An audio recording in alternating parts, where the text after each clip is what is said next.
சொல்லிட்டு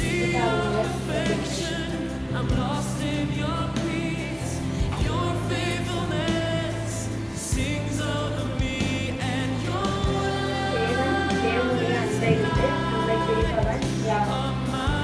உபத்திரவமோ வியாகுலமோ துன்பமோ பசியோ நிர்வாணமோ நாசமோசமோ பட்டயமோ இவை எல்லாவற்றிலும் நாம் நம்மில் அன்பு கூறுகிறவர்களே மற்றும் ஜெயம் கொள்கிறவர்களாய் இருக்கிறோமே. மரணமானாலும் ஜீவனானாலும் தேவதூதர்களானாலும் அதிகாரங்களானாலும் வல்லமைகளானாலும் நிகழ்காரியங்களானாலும் வருங்காரியங்களானாலும் உயர்வானாலும் தாழ்வானாலும் நேரென்ற குளிர்ச்சியானாலும் இவையெல்லாம்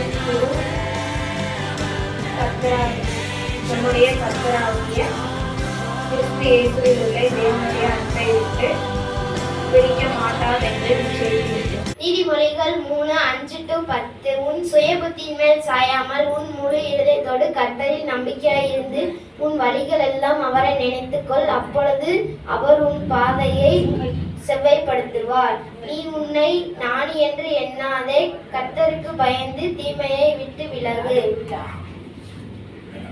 அது உன் நாவிக்கு ஆரோக்கியமும் உன் எலும்புகளுக்கு ஊனுமாகும். உன் பொருளாலும் உன் எல்லா விளைவின் முதற் பலனாலும் கர்த்தரை கனமண்ணு.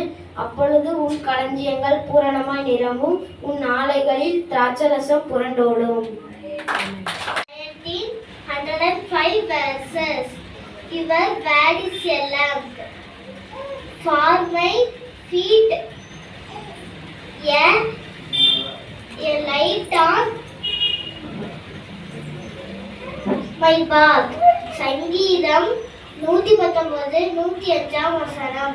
உன்னுடைய வசனம் என் கால்களுக்கு தீபமும் என் பாதைக்கு வெளிச்சமாய் இருக்கிறது.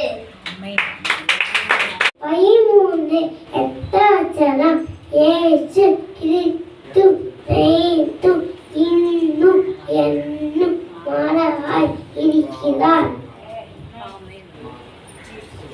இசையின் நத்தை செத்தரே அன்றுவே அவள்